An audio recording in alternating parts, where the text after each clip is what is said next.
Welcome aboard the MS Rhapsody of the Seas. I said, I'm going to bed. She said, I think I'm going to stay out here with all the fresh air and the wind, and I don't want to go inside a little cabin and, be closed in. So I said, all right, I'm going to go inside. So I told her I love her. That's the last thing I ever said to her. The cruise ship was pulling into the port of Curacao. It was early morning hours of March 24th, 1998. We really just talked about what we were potentially going to do the next day when we got to Curacao, and talking about, maybe going jet skiing or doing this or that. Fun excursions that never came to fruition. Amy disappeared. The Netherlands Antilles Coast Guard searched the ship's path and surrounding water for 4 days, speculating the Chesterfield County woman may have fallen overboard and drowned. But her brother Brad says he knows that's not the case. The door was open where it hadn't been before, about 18 inches or so, and she wasn't there. One of the shirt that she had on was laid across one of the chairs in the room. The cruise line's key card system doesn't register when you leave the room. It only registers when you use a key to come back in. The Bradley family still riding a wave of emotions.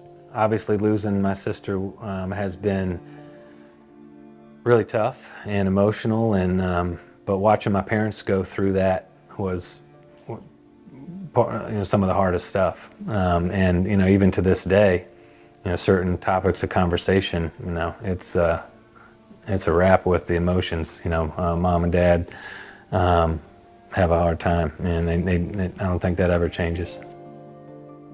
Investigators, both hired private and FBI agents, follow leads as tips come in for possible sightings, and there have been several at separate times throughout the 27 years. That night, I saw Amy and this guy that worked on the boat.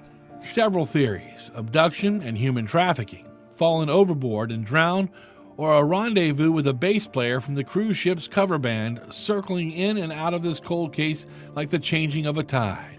Brother Brad believes the band member knows something he's not telling, and the FBI has questioned him.